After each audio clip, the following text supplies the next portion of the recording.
Dracarys!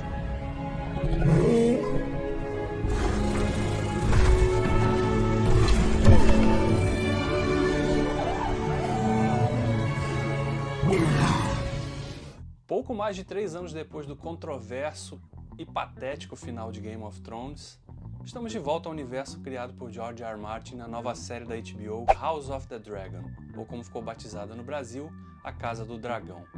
Nesse vídeo aqui eu vou comentar minhas primeiras impressões sobre a estreia da série e espero que você compartilhe comigo também o que você achou desse retorno a esse universo da série nesse vídeo aqui. Bora lá?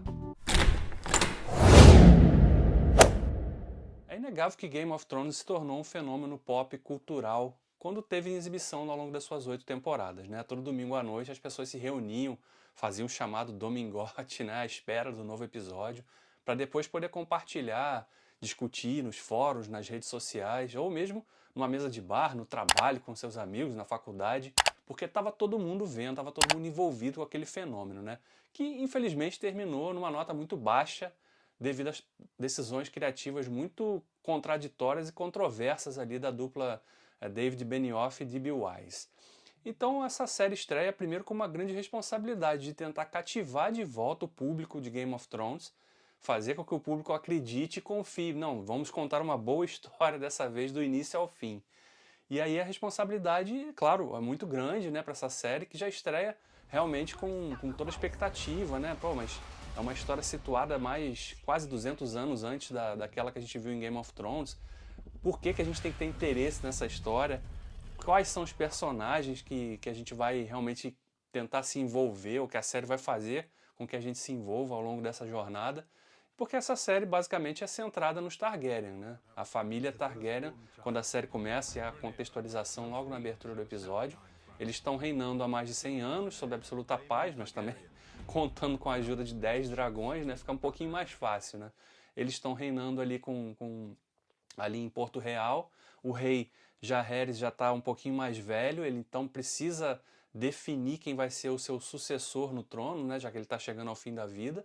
E ele acaba decidindo pelo sobrinho, né? pelo príncipe Viserys, preterindo então a sua filha, né? A filha mais velha, que naquele momento fica escanteada ali. Então, mais uma vez, o reino não teria uma rainha comandando as ações ali naquele momento.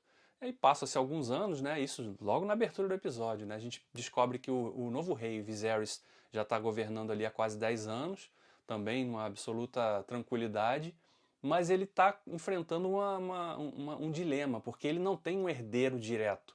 Ele tem ali, sim, uma filha mais velha, já adolescente, né, a Rhaenyra, mas ele não tem um filho homem. E na tradição ali daquele reino, não se esperava que uma rainha fosse nomeada, né, àquela altura pelo menos. Então o episódio já começa a se debruçar em torno desse conflito, né? O rei tá precisando ter a confirmação de que sua esposa, então grávida, vai dar à luz a um garoto, a um homem, para que ele possa realmente ter de forma oficial um herdeiro direto, né? E ao mesmo tempo a gente é introduzido a todos os outros personagens, incluindo o personagem do Matt Smith, que é o Daemon Targaryen, que vem a ser o irmão do Viserys e que também está naquela linha sucessória ali ao Trono de Ferro, né? Que aqui, inclusive, vê um design novo, né? Aquele Trono de Ferro que a gente viu lá em Game of Thrones, que era só basicamente realmente o trono. Aqui na sala realmente do trono a gente vê uma coisa muito mais elaborada, né? E inclusive até questionável, né? Quem gostaria de sentar naquele troço ali que deve ser super desconfortável e ainda mega perigoso, né? Como o próprio episódio mostra, numa ceninha ali que o rei Viserys está sentado ali, ele sofre um corte na mão porque está cercado de lâminas para todos os lados, né? Mas é, obviamente, o objetivo, o objeto de ambição de todos os que estavam cercando ali o rei naquele momento, né? O seu conselho ali com todas as casas que compunham a base de sustentação do governo, né? Vamos dizer ali o seu centrão, talvez, né? E a gente conhece personagens ali como a Mão do Rei, feito pelo Rhys Ifan, fazendo ali o Otto Hightower, que é aí um clã novo, né, dentro desse universo, já que a gente não conheceu muito deles lá em Game of Thrones. E é um personagem também que está ali, sabe enxergar o jogo político, sabe movimentar as peças, sabe jogar com informação para obter alguma posição de vantagem também, né? E o rei Viserys, embora pareça ser uma figura muito mais centrada ali, equilibrada, ele claramente, percebe-se claramente nesse primeiro episódio que é uma figura também manipulável, não tem uma visão muito clara de tudo que está acontecendo ao seu redor, né? E aí a figura do Daemon Targaryen, feito pelo Matt Smith, surge então já como uma figura odiosa, né? Porque ele lidera ali uma espécie de milícia, guarda, na verdade não chega a ser uma milícia, né? Uma guarda realmente oficial real, mas que atua como se fosse uma espécie de tropa de elite ali. E quando ele chega na cidade, ele julga que a cidade está decadente, né? Porto Real está decadente porque o rei é permissivo demais, né? Então ele fomenta ali aquele sentimento de sangue, né? De sede de sangue nos seus homens ali e promove uma chacina, um massacre ali na população mais pobre, né? A quem ele julga como estupradores, ladrões, né? E julga, ele mesmo sentencia, julga e executa essas pessoas ali numa sequência bem realmente violenta, que é uma marca, uma assinatura, né, de Game of Thrones e também está se repetindo aqui em House of the Dragon, que de certa forma traz muito, né, na verdade, daquele template de Game of Thrones, né? A gente vai ver ao longo provavelmente, né, e esse primeiro episódio já dá uma pincelada nisso, a gente vai ver realmente muito dessa intriga política do jogo de disputa de poder, as famílias ali se alinhando com outras e abrindo então conflitos com A, B ou C, as alianças que vão se formando e, claro, os grandes dilemas que a história deve explorar, que é a sucessão real então desse reinado Targaryen, né, já que o Viserys acaba perdendo a esposa e o filho, que os dois morrem no trabalho de parto, né? E então ele acaba se vê obrigado a meio que nomear a filha, porque ele descobre que o Daemon estava ali já meio que armando um pouco por trás das costas dele, né? Não estava sendo respeitoso com o luto dele naquele momento, que é uma informação que o Otto leva a ele. Então, né, a gente já vai vendo aquela movimentação de peças no tabuleiro, de quem tem informação pode manipular a informação para obter alguma vantagem num determinado ponto mais à frente. E a gente também conhece personagens que prometem ser a nossa.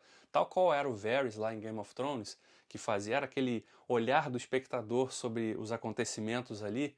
A gente provavelmente também vai ter aqui esses personagens emulando essa função, né? Através do casal Rhaenys e Corlys ali, né? Que compõe, né? A Rhaenys era a filha mais velha do rei Jaehaerys, que foi preterida lá, então quando seu primo foi alçado ao cargo de rei. E ela tá ali na corte, então ela faz esses comentários muito ácidos ao lado do marido, né, sobre o contexto todo social e político ali daquele reinado. Então parecem e prometem ser figuras interessantes assim para que a gente acompanhe, né? Eles devem ser a nossa visão, a nossa voz dentro daquele jogo todo ali de poder. E a série nesse primeiro episódio, ela também já joga algumas informações no ar assim sobre prováveis conflitos que a gente vai ver sendo desenvolvido ao longo da primeira temporada, né? Como um personagem que está liderando forças lá em outras partes de Westeros que estão combatendo piratas, né? Livrando ali os portos dos piratas e tal, mas que pode passar a representar talvez uma ameaça para os Targaryen em algum ponto, né? E obviamente todo o dilema da princesa Rhaenyra, que ela, num primeiro momento, faz parecer que não se importa de ser preterida, mas a gente claramente vê que ela ressente aquilo do pai nunca ter enxergado nela uma possibilidade de ser sua sucessora, né? E aí então ela se vê de repente alçada daquela posição e vai ter que lidar então com essa sua nova postura, sua nova posição, né? A sua nova responsabilidade que ela vai ter que abraçar ali nesse momento da história ali, que acontece, como eu falei na abertura, cerca de 200 anos, 170, na abertura fala 172 anos antes da morte do pai da Daenerys, né? Ou seja, antes da morte do nascimento da Daenerys, na verdade, né? Então, é muita história que pode ser contada aqui nessa série.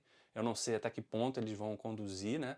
Mas é uma série que tem essa grande responsabilidade, né? O primeiro episódio tem algumas sequências de ação bem legais. Um episódio que foi dirigido pelo Miguel Sapochnik, inclusive, que era diretor, né, de alguns dos melhores episódios lá de Game of Thrones, e que aqui é showrunner da série ao lado do Ryan Condal. Então são duas aí que têm essa responsabilidade de tirar, né, aquele gostinho amargo que foi deixado pelo final de Game of Thrones, pela reta final de Game of Thrones.